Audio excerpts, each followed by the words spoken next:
As the Biden campaign posted, below is a list of the things that pathetic, diminished, and desperate Donald Trump did today after weeks of complaining that his criminal trial was keeping him off the campaign trail. Nothing. A blank post right there. Then the Biden campaign goes after Donald Trump again with the following post, quoting Donald Trump from Trump's Vegas speech, that utter disaster where Donald Trump said, "I don't care about you. I just want your vote." It's been a disastrous few days for Donald Trump and a disastrous few weeks following his conviction, but just even over the past 24 to 48 hours, some disastrous polls for Donald Trump and some good polls for our democracy. And that may be silencing Donald Trump the way we've seen over the past 24, 48 hours as well. In addition to Donald Trump learning about some very bad polling data for him, a few other things occurred as well. Another bad day for Donald Trump stock, where the actual stock market itself is reaching records high. Convicted felon Donald Trump's stock continues to decrease by significant amounts after their re-audit was announced. And then you got the data from Ohio's 6th congressional district, where Bill Johnson won that seat by 35 points in 2022, a plus 30 Donald Trump district, while the Republicans are going to win the special election that just took place on Tuesday for Ohio's 6th. It's only going to be a 4.4 point race victory with about 65% of the vote in. So about, say, 4 to 7%, maybe slightly more when all the results are counted. So a massive underperformance again. And this shouldn't shock us because the MAGA Republicans are trying to take away our freedoms each and every day. And President Biden and pro-democracy Democrats are talking about kitchen table issues that actually matter to the American people. So whereas Donald Trump is posting things like this, Professor Alan Dershowitz, "I devoted 60 years of my life trying to defend and explain a legal system based on neutral principles. That legal system is gone. The Trump case destroyed it." Or Donald Trump saying, "The great patriot Charlie Kirk has a new book out. Buy his book." And Charlie Kirk, meanwhile, is saying the most horrific and disgusting things on a day-to-day basis. On the other hand, you've got President Biden putting out policies that actually matter to the American people. I'll give you an example. Here is a new big news from the Biden administration about trying to erase negative credit scores for people who have medical debt in the thousands. Here, just watch this. This is just an issue to help Americans. Here, play this clip. 2 out of every 5 Americans have medical debt, often totaling thousands of dollars. And those unpaid bills, they can take a big toll on your credit score, which can affect your ability to buy a new car, a home, even get a job. Now, in an ABC News exclusive, we have learned that the Biden administration is announcing sweeping changes that could erase that debt from your credit report entirely. Right. I mentioned before as well some of the bad polling data for Donald Trump. I should show you some of that now. And as you know, I'm not big on talking about polls, but it's important that we rebut this narrative that Donald Trump's up. Trump's down in the polls right now. He's down. Here's the new 538 model, one of the most sophisticated models out there, which has Biden winning 53 times out of 100 and Donald Trump winning 40 times out of 100. So 53 to Biden, 47 to Donald Trump right there. And Lakshya Jain, and I like the work that he's doing over there too, analyzing these polls, someone who I follow, he goes, look, it's really hard to make a forecast, and this is one of the only ones that actually use fundamental-based economic data to contextualize the picture today. Look, polls are going to change a lot, and any forecast overly reactive to them right now will be very unstable, but nonetheless, that's very good polling data for President Biden. Also, the YouGov America Yahoo News poll has a 2-point shift in favor of President Biden. They have President Biden up 46 to 44%. And in addition, when you start looking at some of the bogus narratives that we've been telling you about, that poll pretty much does a very good job rebutting a lot of those total bogus narratives. And I think it's important that we take a look. For example, with a significant sample size, and this poll has more black voters than the others, not surprisingly, black support for Trump isn't an issue. Less than 10% support that Donald Trump has among black voters, among registered voters. And even among all black adults, Trump is very unfavorable. So let's put this talk to bed. And that's, by the way, what we said. That's why I want to share with you at least some of those results so you can just see for yourself that anytime I see, oh, but he's leading the polls, he's not.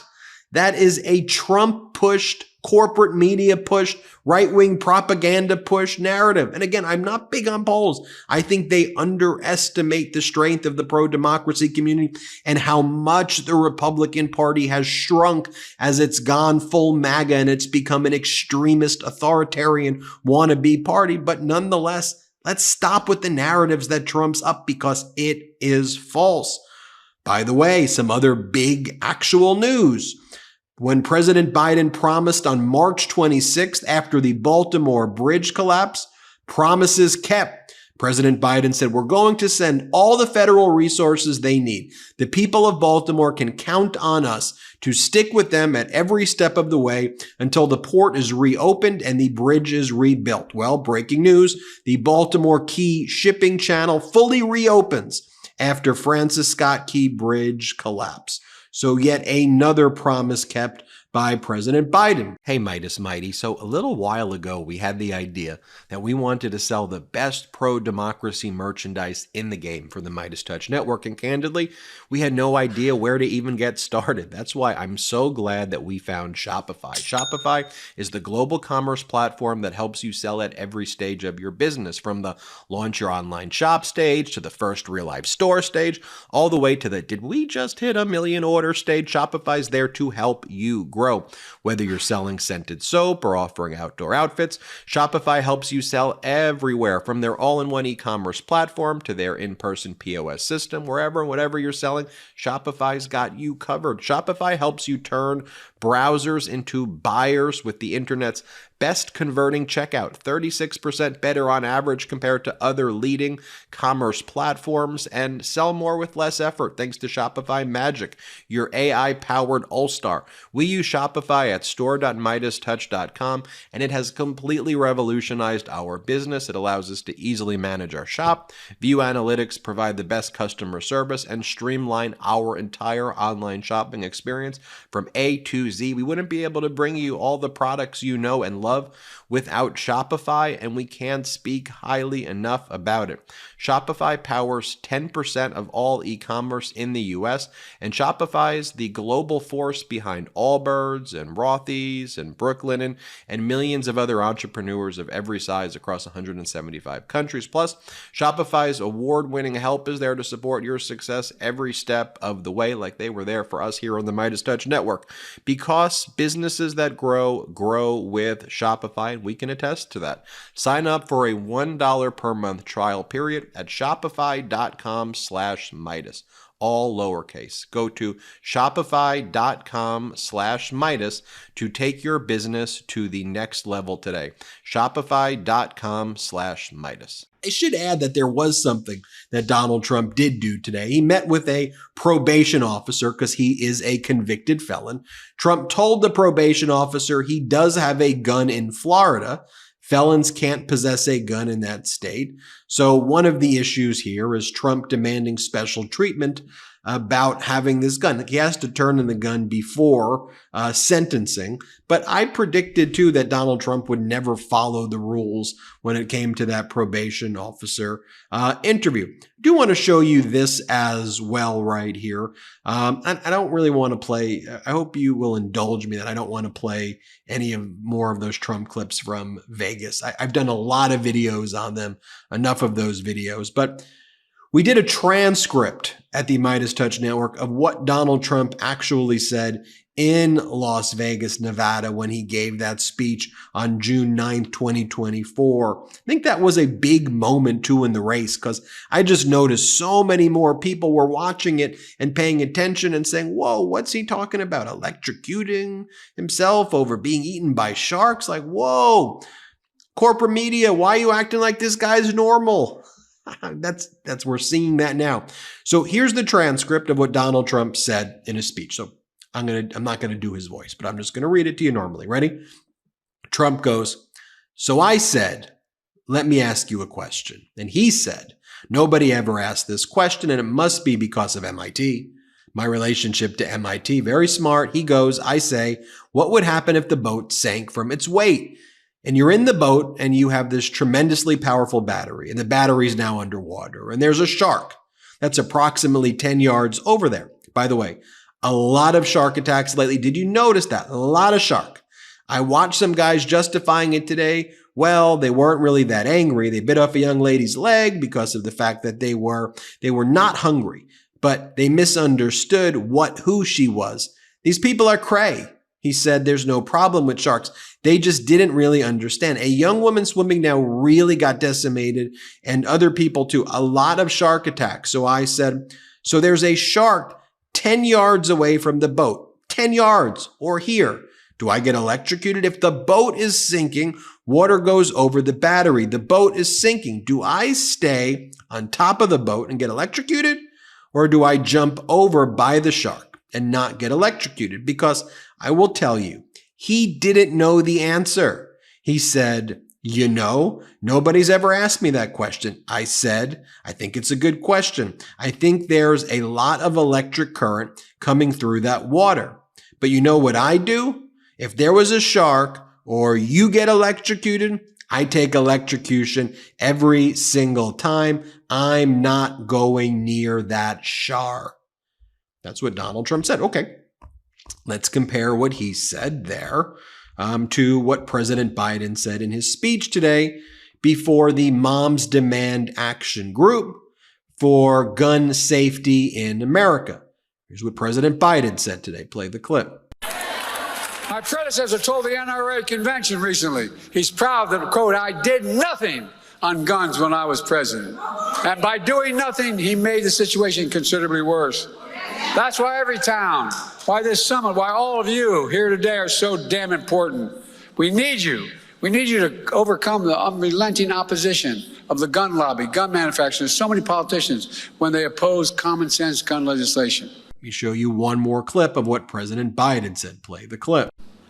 After a school shooting in Iowa that killed a student and a teacher, my predecessor was asked about it. You remember what he said? He said, "Have to get over it." Hell no, we don't have to get over it. We got to stop it. We got to stop it and stop it now.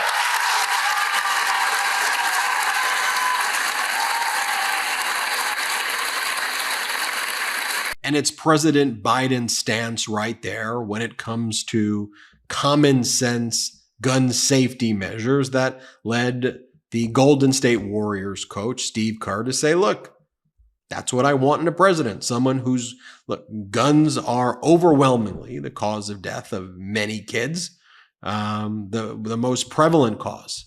So we want someone in office who's going to not be talking about electrocution by sharks, but someone who's talking about issues. Here's Steve Kerr. Tell us why this endorsement, why now? Well, Stephanie, I mean, it's clear that President Biden is really interested in implementing gun safety measures, common sense, gun violence prevention measures. I've been doing a lot of work the last 10 years with a lot of different gun safety prevention people like Brady, Giffords, Sandy Hook Promise, March for Our Lives. I've learned so much, and I know that we can prevent lives. President Biden is adamant that he's going to push for common sense laws that can do that. I know that President Trump will not do that, and so it's really a very simple choice for me. So are you voting for Joe Biden or against Donald Trump? No, I'm voting for Joe Biden, but I think the biggest thing for me is, everybody needs to vote their conscience. I'm voting on a few issues, but this is the main one. I lost my father to gun violence when I was 18 years old, so I know how much pain people go through every single day in this country. I know that gun violence is the #1 killer of children in America, and I know that there's so much that we can do about this. And I think most people out there agree with me, whether you're a Republican or a Democrat. 80% of people in this country want universal background checks, whether it doesn't matter your political affiliation. We can do this, but we kind of have to steer the cruise ship there. It's going to take some time, but we need to implement laws that the vast majority of our country want, and President Biden is willing to do the work to try to get those changes. By the way, not only Steve Kerr, you also have Republican Paul Ryan, former Speaker of the House, who's not supporting Donald Trump, who says Donald Trump is unfit. And he said it on Fox too, by the way. Here, play this clip. Voted for him in 2016, hoping that there was going to be a different kind of person in office. And I do think character is a really important issue. If you put yourself above the Constitution, as he has done. But what happened? I think that makes you unfit for office. Was it the whole January 6th thing? That's a part of it. I think it's a contribution of factors, but I think it really is just character at the end of the day. And the fact that if you're willing to put yourself above the Constitution, an oath you swear when you take office, in federal office, whether it's president or a member of Congress, you swear an oath to the Constitution. And if you're willing to suborn it to yourself, I think that makes you unfit for office. Does it? Finally, remember I showed you what Donald Trump did post, though? His big support of Charlie Kirk. Charlie Kirk is Trump's surrogate. So for Pride Month, this is what Charlie Kirk said. Again, he's a Trump surrogate. He's a Trump ally. Here's what Charlie Kirk just said. Listen to how horrific this is. Here, play this clip. Yeah, and so it's very simple. So how do you love somebody? You love them so much to correct their error. Yeah. And so let's just, take the pride conversation out because people think it's an identification, which it's not, it's just sexual behavior. But it's, if you meet an alcoholic or you meet a drug addict, do you affirm their struggle? No. You say, you're better than this. Let's get you free from that. Let's get you free from that activity. So I wanted to give you all of those data points. Share, let people know. Hit subscribe. Let's get to 3 million subscribers together. And thank you so much for watching.